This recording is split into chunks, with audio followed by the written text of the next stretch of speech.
if you're talking about a certain subject where you're hoping for vulnerability, you might use phrases like, look, we've all been here. We've all done this. We've all felt this. Who hasn't felt like this? Because we know this is really human. We're all normal. We do think this way. So by saying and using phrases like that often can help people just to settle a little bit and realize they haven't got to be superhuman. The question is from Thinking Focus. Hi, I'm Paul from Thinking Focus. Hi, I'm Rich from Thinking Focus. Hi, I'm Rob from Thinking Focus. And the question is, when facilitating, how can I create psychological safety in the meeting? So this is part of a short series on facilitation that we're doing, because we do lots at Thinking Focus. And I've asked Rich and Rob to join me because they've been facilitating for over 20 years, at least. So like 40, maybe 50 years experience between you, 100 years experience. Not non-stop, though. We have sort of gone home in between and, had days off and been on holiday. So it's not non-stop. I spoke to your families. They think you're facilitating when you get home as well. But anyway, what I'd like to do is to tap into some of that skills and experience you have from facilitating for a whole range of organizations, senior and different groups and multinational groups. And just want to tap into the idea of creating psychological safety, that idea of creating a safe space where people can be open and have honest, frank, maybe sometimes challenging and difficult conversations in those meetings. What is it you do that creates that safety in the room? I think that's a really great question, because perhaps subconsciously over the years, our facilitation style has been focused on making people feel comfortable quite quickly in a workshop, precisely because we want them to participate. So, there's some elements in that we might not necessarily have consciously applied, but we thought is really important so that, we can get the best out of people. And actually getting the best out of people, is really dependent on them being comfortable in talking and comfortable in sharing. That's interesting, isn't it? Because psychological safety is a relatively new concept that everybody talks about these days. And I think now, obviously, we're aware of that phrase. If you reflect back 10, 15 years ago, people weren't so aware of that phrase. But Rob, you're right. We were always striving for, how do we make everyone feel comfortable? How do we help people to feel involved? How do we help people to feel it's non-threatening? We were doing a lot of that stuff without knowing that phrase. So I'd say, first of all, this sounds really daft, but one of the things that we do is we think about the room layout. And quite often we try and get a room layout that removes some of the physical barriers. So we try and get rid of some of the tables and things in the room. People hide behind tables, believe it or not. I don't mean they're crouching down and you can't find them behind the table. But it can create a barrier, and people might often come in and they might put a laptop down and books down and pens and all the rest of it, and sort of hunker down at a certain place behind a table. So we tend to, where possible, take those away, just have some chairs for people to sit on. And we also, quite early on, when we've done that, quite early on in a workshop, is to try and build some rapport. And we do that by getting them to speak early on, even if it's only just to talk about who they are and where they're from, and all that sort of stuff. Even if they know each other, we'll find a way of doing some sort of early round of getting people to talk. And it is, if they don't know each other, clearly important. But secondly, even if they do know each other, it's because you just want to get everyone speaking and saying something early on. So it's almost like an easy pass to someone with an open goal, just so they can score a goal early, so they're up and away and running in the workshop. Okay, so that's really interesting, because a lot of people, I think, get into these sessions and just want to dive straight into whatever the topic is. But what you guys are talking about is getting into the sessions and saying, actually, whatever I do first is about getting the group dynamic right. It's getting people to talk to each other. You're very conscious of the space they're in. So it's getting people to be much more open in the way they're sitting. Like you said, not putting the laptop up as a barrier in front of them. So actually, that's the starting point. It's not necessarily let's dive straight into the material. Yeah, well, because the other thing about that is that, and there's a clue really in this little mini series that we're doing. It's a facilitated meeting. because people's expectations, if it wasn't facilitated, were to come into a meeting, sit and be told something or be on the receiving end of something. And, that's not what a facilitated meeting is. So, by default, we need to encourage or get participation from people. So it's as Richard said about, think about the natural barriers that exist. How might we minimize those or remove them so that we're on a level playing field? How might we engage people really early so that they don't feel that they're just actually being talked to, or they don't really play any part in that meeting apart from being a receiver of information? That's the clue: facilitation. In that as well, early on, we'd set some expectations. So, very early on, you're going to talk about why we're here, what's expected of you, what are we going to be working on, and doing all that sort of stuff, so people know what's coming. Yeah, and they may have had information before the meeting about what's coming, but just reaffirming it so people know what's expected of them, knowing what part we're asking them to play. So quite often we might say something at the beginning such as, look, today's not going to be all about us, today's about you. We're going to be expecting you to work in small groups, maybe in pairs, to talk about things. We're going to be expecting you to share information. Just saying that stuff up front so they know, and then get everyone to speak and say something early. One of the things as well I've learned over the years is early on in a workshop, facilitated meeting, whatever it is, you as the facilitator, you have to put most of the energy in. So you're the one speaking quite a lot at the start. You're the one, you've got to have good energy. So if your energy's up and you're smiling and you're doing all those things, you can create an environment of safety through people realizing this is okay. So your energy's got to be high because theirs might not be. And then throughout the process, what you'll see is that'll shift. So as the day goes on, let's imagine it's a full day you're doing this for, you'll build loads of energy in the room, and your energy can go down a bit. You don't have to be putting all the energy in. So that's something for a facilitator to think about. Early energy, which will then shift to the group, and the group then give you back some energy later on. It's a really good point, Rich. I think the other thing about this is that language is all important. So what I mean by that is that we need to keep on encouraging and inviting participation and letting people know that it doesn't really matter if they don't have the answers. Doesn't matter if they ask questions. In fact, we'd encourage questions.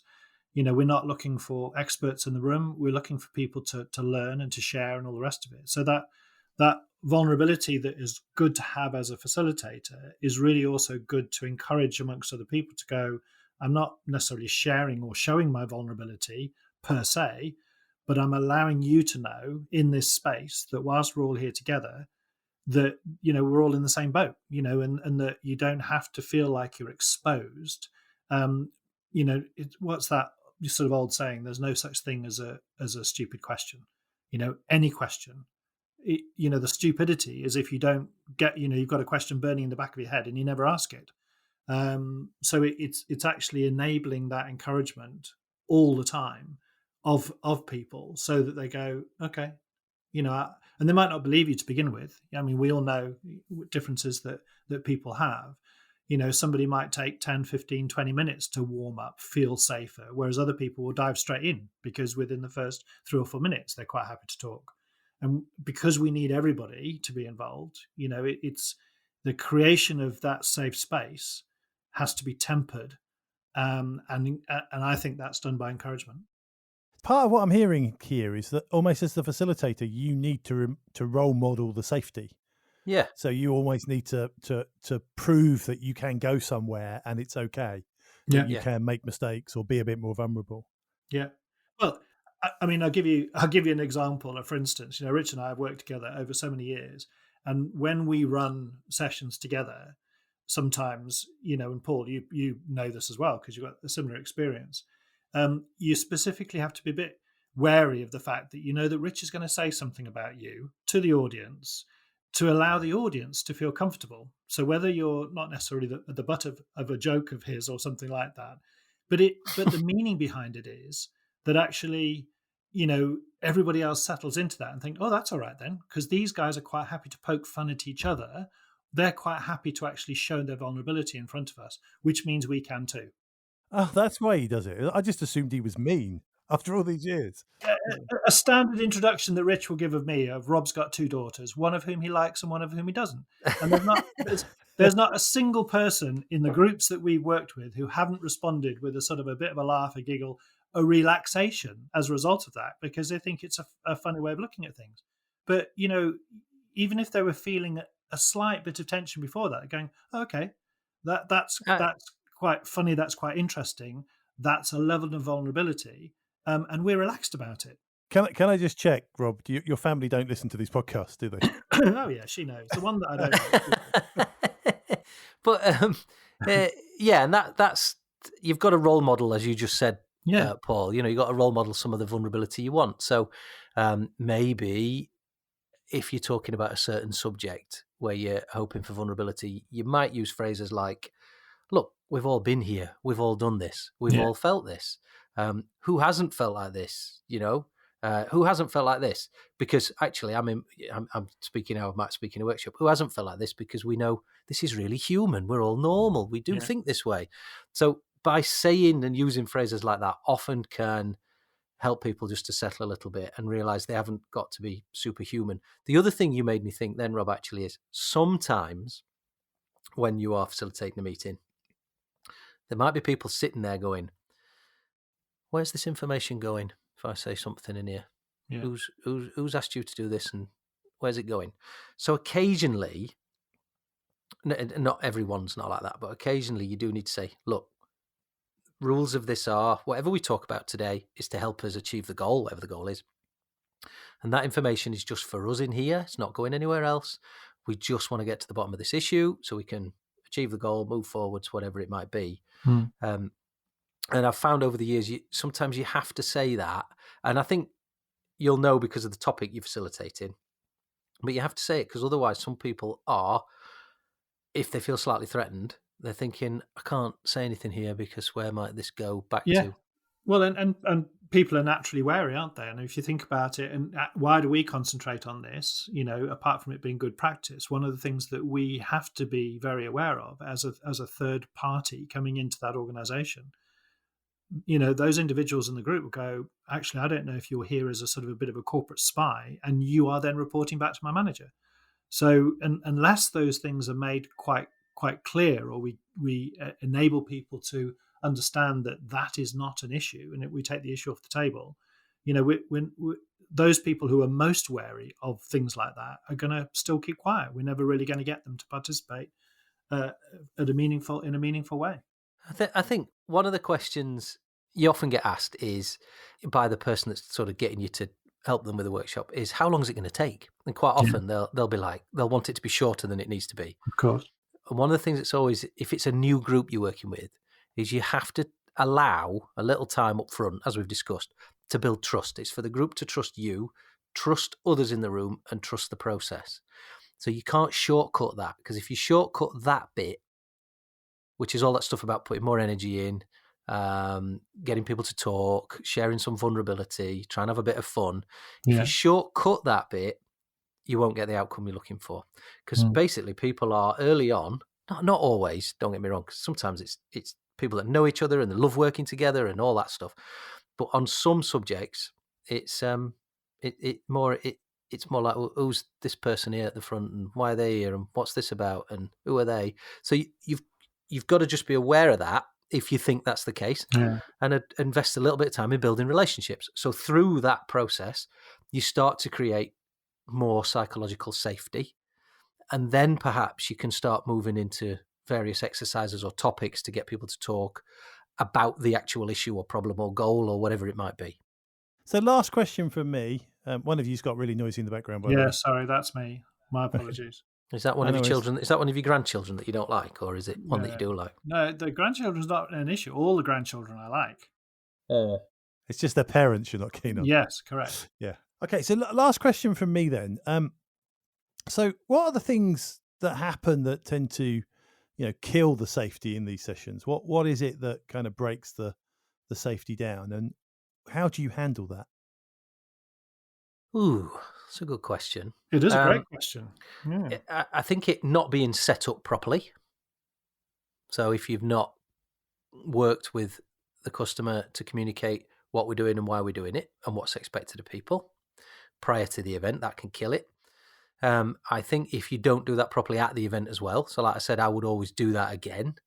And I think, like I said, I've learned if you don't create the right environment with how the room looks and feels, even down to, I've turned up at places and you're in a basement of a hotel with no windows and things like that. Yeah. Really dark. And you think, oh no, this is not going to go well. Or you've got a tiny room where everyone's crammed in. Or you've got another one I've had is where you've got a room and it's an access point for another room and people are walking through all the time. Stuff like that will kill it. And also you not understanding that early on you've got to you've got to get the trust of the group, so you've got to put the energy in, and you've got to be a little bit vulnerable. You've got to be human. You've got to come across as a normal, down-to-earth person that hasn't got an agenda, because ultimately you haven't got an agenda. Your agenda is to help them. But if you come across that you have got an agenda, or that you're a bit of a superhero and you've got all the answers and you're going to tell people what to do or any of that stuff, I think that kills it as well. I think there's another one, which is hierarchy. So, and that might be an informal hierarchy where you've got people who are, the louder people in the room, the people who are always talking, the people who sort of other people seem to defer to. But actually, it might be an actual practical hierarchy as well. So you've got to consider your different management layers or executive layers or whatever. It's a very strange person who, when the boss enters the room or is part of the group, doesn't necessarily, doesn't defer to the boss. So I think you need to consider that as well. Well, I mean, sometimes it's not the boss. So sometimes when you do this, the team's really happy with the boss. Yeah. They get on with the boss. That's great. They're kind of part of the group. Sometimes, though, they'll go, we're going to invite the regional vice president of whatever. We're going to get them to come along. Yeah. And you think, well, that's great because it shows how important it is. But one of the challenges you have is that if they stay too long in the meeting, it might be great to have them there at the beginning. Yeah. But if they stay too long in the meeting, people are a bit guarded. They're not going to quite be themselves. Or you might get the other way around where you get people that go, right, this is my opportunity to make a show of how great I am. So they might go the other way. Sure. And the other thing is, one thing we do early on is always invite the right senior person to say a few words at the beginning. So that could sometimes be kind of like, someone really senior that might talk about, look, this is an important meeting, blah, blah, blah, blah, blah. It might be the leader of the group that are there. Here's why we're doing this. These are the reasons. This is why I've asked Thinking Focus to come along, blah, blah, blah. All that stuff's really important. But you're right. If you get the management layers slightly wrong, it can throw people off because you've got a trust issue. You've got a group of people that maybe have a manager that's 3 hierarchical managerial layers, whatever you want to call it, above them coming in the room.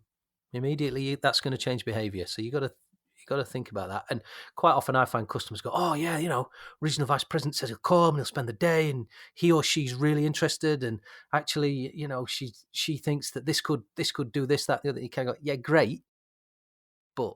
Yeah, let's just check. Let me ask you a few qualifying questions here about the dynamics and the possible impact on the group before we go down that route. And can the group kill its own psychological safety? I mean, what happens if somebody in the group says something stupid or how do you handle that as a facilitator? How do you mean something stupid? Well, I don't know. Just I'll give you an example. I've been in a creative thinking workshop where the outcome of that was for the group to be far more innovative in some of the ideas they can bring to the business. Whether it's for cost saving or increasing their value to the customer. And one of the activities that was a designed activity that's worked really well and continues to get used is for people to actually think about, if you were to think about the attributes of yourself compared to a superhero, what are the attributes and how might you actually emulate some of those? And one of the guys in the group decided that he was going to draw a superhero, but because he thought he was funny, he drew the superhero without any clothes on. And the psychological safety in the group completely died within seconds. Right. And so that had to be salvaged by, and thankfully it was salvaged within the group itself by other colleagues of that guy moderating him and going, yeah, but you've just been really silly doing that, haven't you? But there was a very awkward silence when we, because it was like a walking wall type thing, and people then shared their own views and thoughts and ideas, and everybody came to his. And on a flip chart, he'd drawn this great big naked superhero, and there was just a very awkward moment. So yes, to answer your question, Paul, I think groups can kill their own psychological safety, and it's not something that you ever plan in, but you have to have a plan for, to be able to, moderate that in some way, and bring people back onto the task. I was going to say that's a bit of an extreme, that one. It is very extreme. But you're right. I mean, quite often you do get someone at the beginning. I say quite often. Sometimes you get someone at the beginning that is not in a great place with whatever you're doing, and might say, "Well, this is a waste of time. It won't work, will it?" Yeah. And actually, that is quite good if that happens early, because you will get that moment of silence around the room. Everyone looks at each other and thinks, "Oh my word!" But it's quite good because it gives you an opportunity to say, let's imagine this has come from somebody called Ricky, for example, who says this, and you go, "Ricky, really great question. What leads you to think that? Just share that with us. What leads you to think that?" Encourage them to speak a bit more. They'll say a few things, get a few things off the chest, some of which might be really valuable. So you can then ask, does anyone else in the room agree? Is this something we should be aware of, actually? In fact, let me capture this and just put it on the wall, post-it notes, whatever. And others might say, well, no, I don't see it like that. I see it like this. Oh, okay, that's interesting as well. Right. So you're kind of into stuff early. And what that can do is it can acknowledge that what you don't want to do is make the person that's saying that feel like a fool. Yeah. You want to give them the space to say what they think, because that's what you want. But you also want to show to the rest of the group that if you have got a person that is planning on being a bit difficult, that you're going to listen. You're going to use that to bring the rest of the group in on the conversation. Quite often, as Rob just said, groups will moderate themselves by someone saying, yeah, that is a really good point. We need to work on that. Or, no, I don't see that at all. I see a completely different viewpoint. And then you get a good discussion going on. So quite often it's not a problem. If someone draws naked superheroes, that's a bit different, I think. Yeah. Well, and to be fair, in all of the multi-million years that Paul keeps on thinking that we've been doing facilitation for, it's only ever happened once, which is probably why it sticks in my mind. I did a series of very difficult workshops a number of years ago with people that knew they might be made redundant. Right. And the idea was to help them think about the few months up until these decisions were made and how might they kind of get through them. And as you would imagine, people were it was very raw, very defensive, and it was very raw. So the only thing you can do is explore that. Yeah. Because if you basically go, look, the agenda is really to shut you up so you can get through the next few months and be productive, you've lost it. So actually, and that's what the company wanted, but ultimately that's not what I did. What I did was I listened, helped them get it all out and talk about it, because in the process of doing that, they're coming to terms with it, and therefore then they can work out whether A, I want to stay around, 2, if I am going to stay around, how productive am I going to be, or 3, is this somewhere I want to be in the future, and therefore how hard do I need to work to stay here and keep my role? So I think you've got to meet the group wherever they're at and take it from there.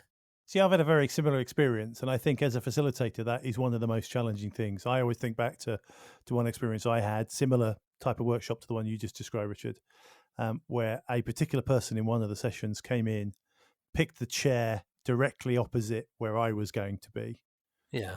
Sat there, folded their arms, and literally stared at me. It almost felt like unblinking, staring at me, like everything that was going on in the company and their life was my fault. Yeah. And I think it's really important to acknowledge as a facilitator that you have to acknowledge that situation, because to ignore it would have just, not only would it have creeped the group out, but it creeped me out. It was really uncomfortable. Well, and it is actually physically and practically the elephant in the room, isn't it? Because if you're Yeah, trying to ignore it, everybody else knows it because they yeah, can feel it, and it's probably easier for them anyway because it's one of their colleagues, whereas you're the outsider. yeah. I'm the stranger in the room. Yeah, absolutely. And I think, so what did you do, Paul? Did you say, can I just say, is everything all right here? Because there seems a bit of an atmosphere. Or what did you do? Yeah, and I did it in that coward's way of going, let's have a group discussion. I don't want to pick on this person, which maybe not the coward's way, maybe it's the right answer. But I think everybody kind of knew as soon as I said it what was going on, because it was one of those situations where you could cut the atmosphere with a knife, and it was all generated by one particular individual in the room. It's not the coward's way out, because It's not. It's the right way to do it. we're talking about psychological safety. Yeah. So if you'd gone, hey, starey person, why are you staring at me? What's the problem? You've wrecked psychological safety because you don't look trustworthy. Yeah. Well, and not only that, what you're really doing is you're escalating the conflict, because a person like that, and okay, we're reading some stuff into this, somebody who's going to pick up that chair, do that opposite you, fold their arms, stare at you, is sort of giving you the signals that they're looking for conflict, aren't they? And you could immediately feed that by being slightly assertive back to them and fueling it. Yeah, and for me, it was acknowledging also that the fact that we're running the session in the first place was because these people were not in a good place. Yeah, and that was part of the reason for the session. But it was a really interesting experience, and I always think back to that one to have somebody, go, I'm in a really bad place, and the only place I can direct this is the facilitator, because there is nobody else that I can, You have to be prepared for that. It's a good thing to think about. You have to be prepared if it's one of those types of session where people are unhappy and not in a good place. Yeah, there's a lot of emotion in the room. It often can get directed at you. Yeah, you have to be prepared for that. It could be directed at you. It's not personal. It's not about you. Well, and I think that's quite a nice summary, really, for, the topic here is about psychological safety. Let's recognize and pull out the difference between emotional and rational. Because if people are in an emotional place, there's no way you can rationalize that. You have to work through the emotional stuff and give that time and give that air before you can get to a point of rationalization. And that, actually, Rob, nicely put, because that is the process of the meeting, workshop, or whatever it is. So if the process is to help people that may, in this kind of situation, by the way, not every situation, is if there is something difficult, people might be having a system one or an emotional or a chimp, whatever you want to call it, reaction to the thing. Through the process of talking about it for a few hours, they move to a system two, a human or a rational or place, because they've had opportunity to talk, work it through. The human part of the brain's been listening to what they've been saying and start to process things. So that is almost, in many cases, the role of the meeting itself. Yeah, and I think sometimes the role, I always heard it described once, more about a therapeutical situation, but the role of the facilitator in that point is almost to hold a bucket and catch the emotion. Yeah. And they'd use this analogy of going that the job is to hold the bucket in front of you and capture it all in the bucket, not to let it tip all over you and become part of the problem. So I think one of the things you've got to be really careful of is that you don't allow the group to tip you over into an emotional or chimp or system one place, because if you get someone that's really difficult and kind of has a go, if you go into that space, then you've got, like Stephen Peters talks about it, you've got two chimps talking to each other in front of a room of chimps, which is chaos. So you've got to try and stay in that human place. And I'm assuming, therefore, the second you as the facilitator loses your rationality, becomes emotional with it, any chance of maintaining psychological safety leaves the room. Yeah, it gets difficult. Now manage the conversation. Sure. So I think there's a simple thing to try and do if you feel that's happening, which is to take a break. Call a break. Yeah, let's just take a break. Time for coffee. It's getting a bit heated. Let's just take a break. It's cool off. Yeah. Get a cup of coffee. Come back. That's what I'm going to do on this podcast, then. I think it's time to take a break. We've covered a huge amount. So, we talked about getting the environment right, creating safety in the room, not allowing people to have barriers, really early engagement, get people talking quickly, setting expectations, thinking about your language, keep it inviting, reminding people that it's confidential and it's a safe space. and allowing the time to build the trust. And particularly this last really fascinating conversation I've written down is all about fronting up to the issues. If there is an elephant in the corner, you've got to call it out and remember it's not personal, it's not about you. Next time on The Question Is. And I think that lends itself to another key element of ensuring everybody contributes to the session, and that's to ask. You not ask them specifically, as Rich has just alluded to, but actually ask questions, because if as the facilitator we're in tell mode and we're imparting information, then the audience, whoever the audience is, will sort of almost default to going, okay, well, you're telling me some stuff then, I'll sit here quietly and absorb. To find out how Thinking Focus can unlock the potential within your organization, go to www.thinkingfocus.com, where you'll discover more about the work we do, helping our clients increase productivity and enable change.